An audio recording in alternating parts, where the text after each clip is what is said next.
Ok, listo. Entonces vamos a empezar con nuestro tema de hoy, que es un tema también muy interesante porque hemos estado revisando temas muy importantes para nuestra fe. La semana pasada estuvimos hablando acerca de la resurrección y también de lo que era el purgatorio.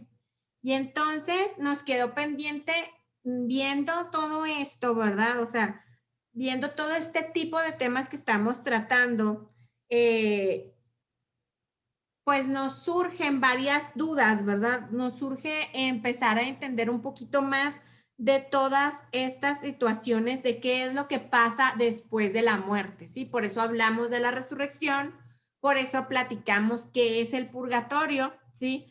Y ahora, entonces, vamos a empezar a platicar de un tema que es las indulgencias y el limbo, ¿sí? Porque por ahí siguen estando estas situaciones. A veces las reconozco, a veces alcanzo a entender qué son esto, pero queremos desmenuzarlo una vez más, pues para ver. Fíjense, la semana pasada estábamos hablando de la muerte y de cómo nosotros como cristianos no debemos de tener este miedo a la muerte, porque ese es el paso, ¿verdad? Y así nos lo enseña Jesús. Es el paso, ¿verdad? Hacia una vida plena. Entonces, estamos aquí, estamos trabajando aquí en el mundo, tenemos disfrutando, ¿verdad? De la vida en abundancia, pero esto tiene un fin y Jesús nos fue claro con eso. De hecho, vimos cómo Él pasa, ¿verdad? A través de la muerte a la resurrección, ¿verdad? Después. Entonces, sabemos que después de la muerte hay algo y eso debe de llenarnos de esperanza. Es cierto que cuando alguien fallece y es de nuestra familia, evidentemente el sentimiento de tristeza es mucho. Empezamos a sentir muchas cosas diferentes, pero muchas de estas cosas se deben porque nos gana un poquito el egoísmo por ahí, ¿verdad? O sea, platicábamos inclusive cómo es importante por ahí en los comentarios del duelo, ¿verdad? De cómo es importante vivir este proceso, ¿verdad? Que tenemos en, no sé, inclusive en los servicios funerarios o lo que sea. Entonces, pero si se fijan, todo eso no es para la persona que murió, o sea, es para nosotros los que nos quedamos. Entonces, si bien platicamos también de estas oraciones que hacemos, de estas misas, este trigo, los rosarios, cómo vamos ayudando a asegurarnos de que la persona querida va a llegar a un buen lugar, al lugar de la casa del Padre. Pero decíamos que tenemos que tener una estatura. Yo les decía que se imaginaran que la puerta del cielo tiene la figura calcada así de Jesús. ¿Sí? Entonces, Jesús plasmado y tú tienes que pasar, pero tienes que ser exactamente como Él, con esa estatura del varón perfecto, decíamos en esas citas. Entonces, pues dices tú, bueno, si ahorita yo fallezco y entonces no tengo, llego, me mido y me falta mucho, entonces dices tú, ching, ¿cómo voy a crecer? O sea, ¿qué hago? Ya me morí, o sea, ¿y ahora qué sigue, no? Bueno, el Señor en su misericordia nos dice, no te preocupes, aquí está el purgatorio. Y lo que los invitaba la semana pasada era ver que el purgatorio no es un lugar de desesperanza, de un lugar que yo les decía, imagínense que está, por poner una figura, el infierno y luego, no sé si ustedes se imaginan aquí el purgatorio y acá el cielo. Y no, es el infierno, si lo pusiéramos así, el purgatorio y el cielo. El purgatorio es el escalón antes del cielo. Es el lugar en donde nosotros vamos a poder estar ahí para crecer y llegar a la altura de este varón perfecto y entonces entrar al cielo. ¿Sí?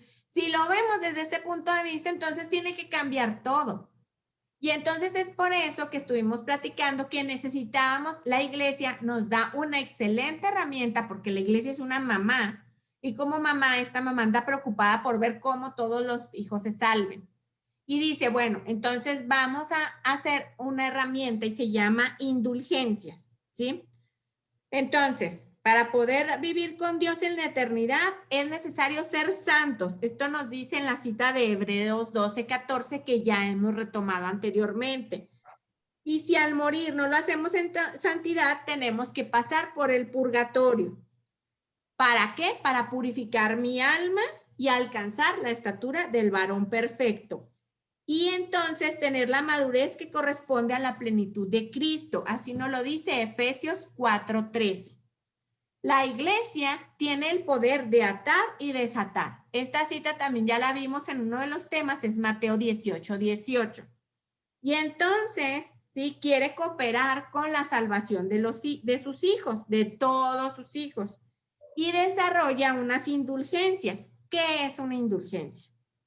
Son gracias dadas por la iglesia que nos ayudan a crecer a la estatura del varón perfecto, a la estatura de Cristo. ¿Qué son las gracias? Es lo que va a venir a completarme a que yo, Zaira, o a que cada uno de nosotros completemos. Es que le falta altura, le falta para acá, le falta en el corazón, ¿en dónde le falta? Y esas son pequeñas piezas de eso, ¿sí? Yo a los niños chiquitos en algún momento se los expliqué como con legos, ¿sí? Ok, tú tienes pero le hace falta más legos, que son las gracias. Los legos que nos va a dar para completar esta estatura. Entonces, estas gracias antes pensábamos, nos restan tiempo de pasar en el purgatorio. Pero ¿se acuerdan que vimos una imagen en donde hablábamos que el Dios es eterno y para él no hay tiempo ni espacio? Entonces, no es tanto en este tiempo, no es decir, es que en el purgatorio vas a pasar como si fuera la cárcel, ¿no? Una sentencia. 18 meses, 20 años, tú 3 meses, tú 2 días. No, no. O sea, no lo podemos ver así. O sea, porque acuérdense que en el tiempo, en la eternidad no es lo mismo. Entonces, estas son las gracias para formar, para que nos ayude a llegar a esa estatura para pasar con Dios toda la eternidad, ¿sí? Entonces, para ganar las indulgencias que nos ofrece la iglesia es necesaria una conversión. Fíjense que la palabra conversión, ya no me acuerdo si les he explicado esto, pero lo voy a hacer rápido. ¿Se acuerdan de las escoltas en la escuela? Y que la escolta decía, conversión a la derecha. ¿Y qué hacía la escolta? Íbamos así, bueno, yo sí estaba en la escolta, ¿eh? Y decían conversión a la derecha y entonces todos, ¿qué hacíamos? Hacíamos esto. Cambiábamos nuestro destino, ¿cierto? Esa es una verdadera conversión. Hay una palabra que se llama shuv, que esta palabra es hebrea, y entonces ellos, los israelitas, entendían con este concepto que era cambia, o sea, vas por aquí, ya no puedes ir por aquí, tienes que irte por acá, o sea, tienes que cambiar totalmente la forma en que te diriges hacia tu destino. Entonces, la conversión que nos pide la iglesia es esto. Vamos a ver cuál es el camino que debo de tomar para lograr mi santidad y entonces poder llegar al cielo, ¿sí? Y la iglesia nos dice que tenemos que hacer varias acciones. Por ejemplo, orar por el Santo Padre, meditar en los misterios de Jesús, el rechazo total al pecado, aún al venial. Y yo sé, lo rechazamos, aunque a las 3 horas vayamos y lo hagamos, no importa, pero al menos tenemos la determinación de decir, ya no lo voy a hacer, ¿verdad? Porque cada vez que hacemos eso, el Señor nos lo va tomando en cuenta, ¿sí? Vamos cambiando, vamos logrando, a lo mejor no hacer una conversión así, pero a lo mejor hoy haciendo mi conversión así, pero no importa a cómo la hagamos, pero se va haciendo. Entonces las indulgencias vienen a hacer eso. Decíamos la semana pasada, yo les ponía el ejemplo de esta puerta que veía yo que a un joven se enojaba mucho y su papá le dio el martillo y los clavos, y cada vez que te enojes, le martillas, ¿verdad? Pones un clavo en la puerta. Pero cada vez que tú te calmes y estés tranquilo, ya puedes irlos quitando. Y él le quería enseñar a su hijo el que viera que la puerta iba a quedar con el hoyo. Y eso mismo pasa a veces con nuestros pecados. Nosotros pecamos y afectamos a alguien, a algo, a algunas personas con nuestro pecado. Y entonces vamos al sacramento de la reconciliación y entonces quitamos esos clavos, pero se queda ¿qué? El hoyito. Ese hoyito lo vamos puliendo, lo vamos rellenando con lo que nos encarga el sacerdote de hacer, ¿verdad? De esa penitencia. Pero se termina de pulir y queda muy bonita tu puerta otra vez si ganas indulgencias, ¿sí? Por eso son importantes las indulgencias. La iglesia las va dando, ¿sí? Y ella nos va diciendo cómo ganarlas, cuándo ganarlas. Pero oigan, es como la mamá, hay repartición. Siempre hay un buen momento de ganar una indulgencia. Entonces, si nunca lo han hecho, yo los invito a que le dediquemos un tiempo para investigar qué indulgencia puedo ganar durante estos días, cómo acercarme, por ejemplo, ahorita que es el año de San José, hay indulgencias por ahí los días miércoles, haciendo algunas cosas que nos piden, y entonces investiguemos y llevemos a cabo algo así para ir puliendo nuestra puerta, porque no sabemos cuánto tiempo vayamos a andar por este rumbo. Y como les expliqué la semana pasada, cuando llegamos al purgatorio, yo ya no voy a poder pedir por mí mismo. Por eso la iglesia triunfante es la iglesia que ya está en el cielo. Y ellos piden por todos, ¿verdad? Ya están en la presencia de Dios. La iglesia militante somos nosotros y la purgante es el sándwich, el que está en medio, pero esos no se vale pedir por ellos. Por eso la iglesia nos invita a pedir por las almas del purgatorio, ¿sí?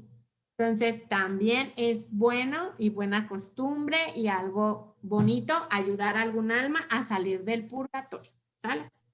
Muy bien, entonces ahí vimos ya el tema del purgatorio, digo, de las indulgencias y por qué es importante. Ahora quiero platicarles un poquito acerca de lo que es el limbo, porque esta pregunta pues se ha hecho como que mucha gente y al principio los primeros padres de la iglesia también, porque empezaron a pensar, bueno, ¿qué va a pasar con los niños que no fueron bautizados? ¿Sí? Y pues el bautismo borra todos los pecados, incluyendo el original, pero los niños que se mueren sin haber recibido el bautismo, pues se mueren con el pecado original. Entonces, como que de ahí esta disertación teológica que han llevado. Toda esta pregunta llevó a nuestros predecesores a ver, en base a la teología, pues a dónde iban a dar los niños no bautizados, ¿sí? O las personas no bautizadas de otras religiones, ¿están de acuerdo? No nada más estamos hablando de los niños no bautizados, pero como que en eso se centró la teología al principio. Pero fíjense que la teología ha ido evolucionando. Nuestra iglesia va creciendo y va evolucionando también. Y entonces, lo primero que les voy a decir para resolver este enigma es, Dios es amor. ¿Ustedes creen que esos chiquitos que no tenían nada, verdad? O sea, no sé, yo pienso ahorita en un niñito, un bebecito abortado, en lo que ustedes gusten y manden. ¿Ustedes creen que Dios es amor y lo va a poner en otro lado que no sea el cielo? Pues, no, no es posible, o sea, no es algo imaginable. Entonces, si Dios es amor, ¿verdad? Y Dios quiere que todos los hombres se salven y que todos los hombres lleguemos al cielo, pues no va a decir, ah, no, ese no, porque no se bautizó. Pues no, ¿verdad? O sea, no aplica esto, ¿sí? Entonces tenemos que verlo de esa forma, ¿sí? Hay que pensar, pues que obviamente los va a llevar con él. Y fíjense, les voy a leer la cita de Romanos 2, del 12 al 13. Dice, todos los que pecan sin haber tenido la ley de Moisés perecerán sin esa ley. Y los que pecan a pesar de tener la ley de Moisés, por medio de esa misma ley serán juzgados. Pues no son justos ante Dios los que solamente oyen la ley, sino los que la obedecen. O sea, hay gente que nunca jamás va a oír hablar de Jesús, ni de Dios, ni de su amor. Y por eso ya no va a poder ir al cielo. Pues claro que no, ¿verdad? O sea, claro que no. El Señor en su misericordia nos quiere a todos. Y fíjense que todo esto lo estuvieron platicando mucho en el Concilio Vaticano II Y entonces hay un documento que se llama Adyentes y en él dice, quienes sin culpa no conocieron el evangelio, también alcanzarán la misericordia de Dios.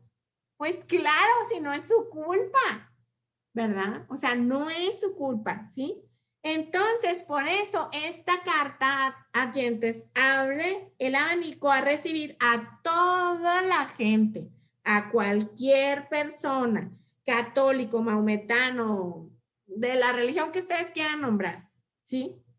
Este documento nos dice que no solo existe el bautismo de agua, sino el bautismo de sangre, de deseo, y que finalmente Dios puede encontrar diversas formas para llevar la salvación del hombre, porque ya fue redimido por Cristo. Acuérdense que Cristo vino por todos. Yo no puedo decir, no, por los budistas, esos no. No, o sea, vino por todos. Vino por los buenos, por los malos, por los chiquitos, por los grandes, por todos. Entonces, por eso nos tiene que quedar claro, pues que la idea de la existencia de un limbo no es así, ¿sí?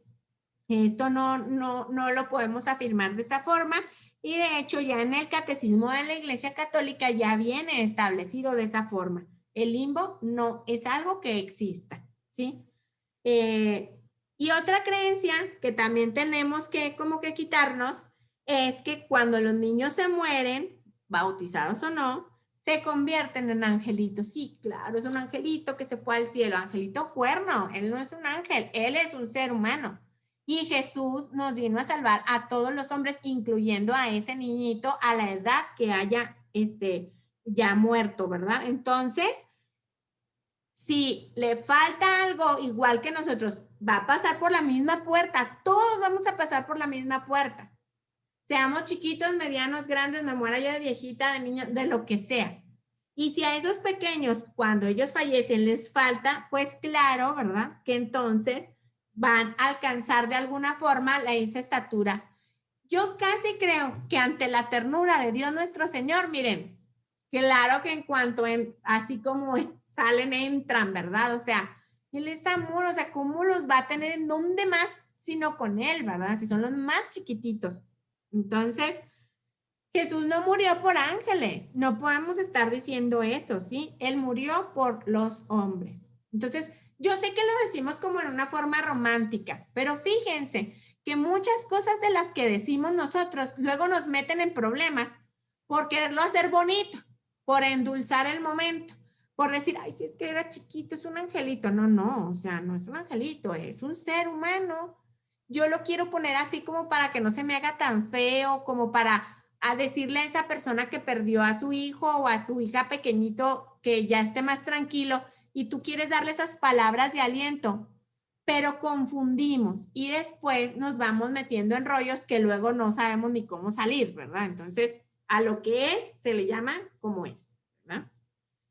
Entonces, bueno, ¿a qué nos trae toda esta reflexión? Si todos los hombres, habiendo vivido de acuerdo a la verdad, sean de cualquier religión, se van a salvar, entonces ustedes me pueden decir, pues, ¿qué caso tiene que nos estemos evangelizando? Si el chiste, pues ya, mejor vamos a tirarnos aquí al relajo, porque pues como quiera todos nos vamos a salvar. Pero la invitación de este curso siempre ha sido que recibamos a Jesús para vivir una vida en abundancia. Nosotros evangelizamos. Yo vengo con ustedes para decirles que ya disfrutemos de la vida en abundancia, como se los he repetido en Juan 10:10, así nos dice la escritura, ¿sí? Y entonces, pues, tenemos que tenerla para la vida. El evangelio no es para la muerte. El evangelio es para la vida, ¿sí? No les vamos a llevar únicamente para que se salven o como único recurso de salvación. Lo llevamos para que tengamos vida y vida en abundancia. Para eso estoy aquí con el evangelio.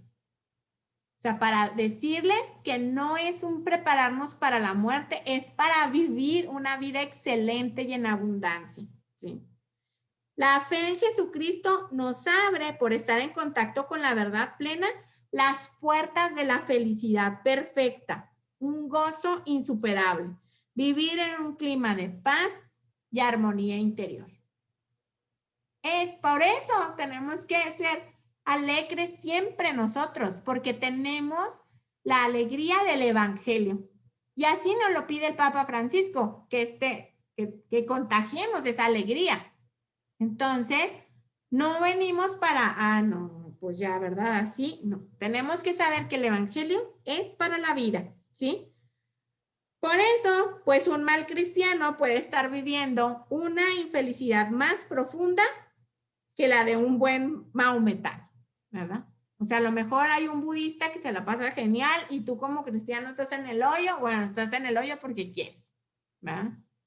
Necesitamos saber que tenemos que ser capaces de vivir esta vida en abundancia que el Señor nos ofrece, ¿sí?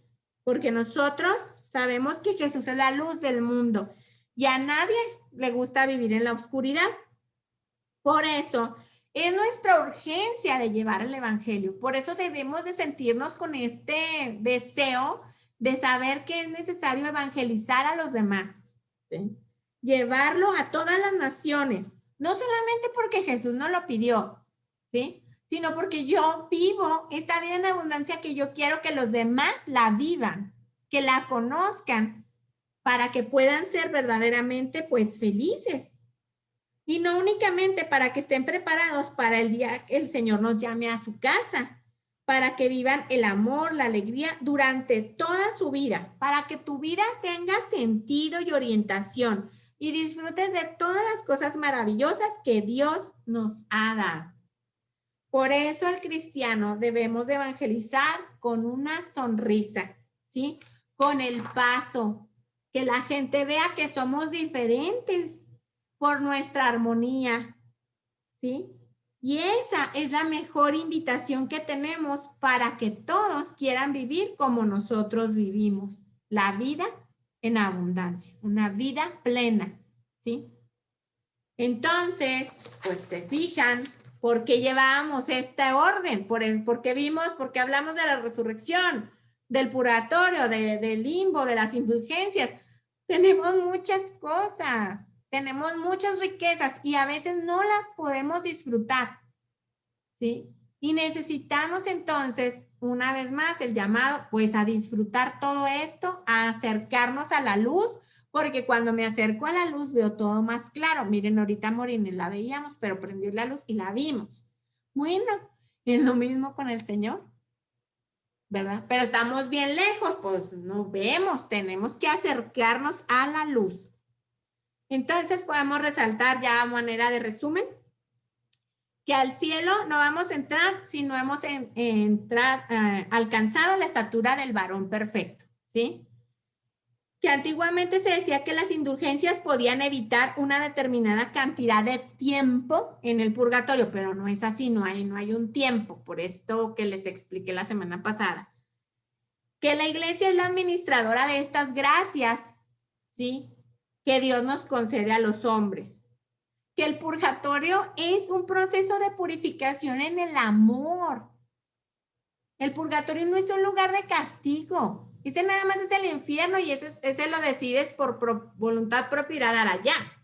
Porque hay muchas oportunidades que el Señor nos da. ¿Sí?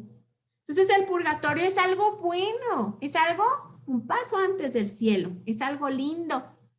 Difícil debe de estar en el purgatorio. Entonces, sí, miren, el día que sepan que ya no estoy, le rezan, pero bastantito, misa, rosario, todo, cada uno, porque no quiero estar tanto, ya está uno ahí viendo, ¿verdad? El vidrio y no poder entrar, pues sí ha de ser un poco desesperante, y más porque ya no está en ti poder hacerlo, ya dependes de las otras iglesias, ¿sí? De la iglesia triunfante y de la militante. Entonces no debe ser nada lindo, ¿verdad? Debe de ser desesperante, ¿cierto? ¿Verdad? Pero no es un lugar feo, no es un lugar de condenación o de sufrimiento, no, para nada, ¿sí?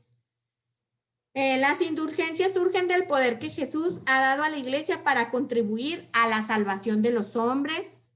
Las indulgencias hay dos, la plenaria, o sea, plenaria quiere decir total, y la parcial. Por eso no podemos hablar de tiempo, se fijan, no nos dicen, sí, una indulgencia por 10 días en el purgatorio. No, no dice así. Las indulgencias son gracias de Dios que brotan del tesoro de la salvación que Jesús le encomendó a la iglesia. Y para obtener las indulgencias necesitamos orar por el Papa, meditar los misterios de Jesucristo y que tengamos este rechazo total y definitivo al pecado, incluso al venial. La muerte, entonces, la debemos de ver de forma diferente, ¿sí? Porque la muerte es la puerta por la que se pasa de lo pasajero al eterno, de la vida a la plenitud. Miren, está bien difícil decirlo, pero ahora que falleció mi suegra, yo veía sobre todo, lo vi mucho con mi hijo Elías, y él me decía, ¿y por qué lloran tanto? Le digo, sí, porque Tita, pues la extrañamos, queremos tenerla, ¿sí? Pero ella está mejor, mamá. Sí, mi amor, tú me dijiste, sí. Entonces se fijan que yo ya no puedo decir lo mismo, pues si yo estoy diciendo esto, yo ahora también tengo que hacerle así. Claro, no sé cómo vaya a ser cuando a uno le toque estar en esa situación. Pero tengo que repetirlo tantas veces como sea necesario y si no estoy seguro que y cierta que mi hijo vendrá y me dirá exactamente lo que yo le estoy enseñando. Que esta es la muerte, que es solamente un paso, ¿sí? El limbo entonces era espacio sin pena ni gloria, ¿verdad? Pero ya sabemos, ya vimos por qué no existe. Ya vimos también cómo a través del Concilio Vaticano II nos afirma que todos los hombres de todos los pueblos serán juzgados con la misericordia de Dios. Y eso está padrísimo, ¿sí? Eso está padrísimo. Y bueno, ya vimos también que los niños que se mueren sin el bautismo, pues obviamente el Señor los va a tomar y los va a llevar con él, ¿verdad? O sea, nada de que hay un lugar, otro, no hay lugares, ya no hay lugares. Ya nomás habíamos 3 iglesias, ¿sí? Por eso las vimos con tanta insistencia la semana pasada. Las repito, la iglesia militante, que somos nosotros, la iglesia purgante en el purgatorio, la iglesia triunfante, donde todos juntos nos vamos a volver a encontrar un día, ¿sí? Entonces, también vimos que no hay mayor alegría que anunciar el evangelio de Jesús a todos los demás. Y como les dije ahorita en la reunión, este es un señor que paga bien, ¿verdad? O sea, él paga, es un trabajo bien pagado, yo se los puedo decir, y es por eso que nosotros siempre nos hemos animado a estar en este área de evangelizar. Y bueno, pues así termina el tema. Voy a parar la grabación para poder pasar a preguntas, respuestas. Y son las 9:03, tengo palomita de nuevo, muy bien.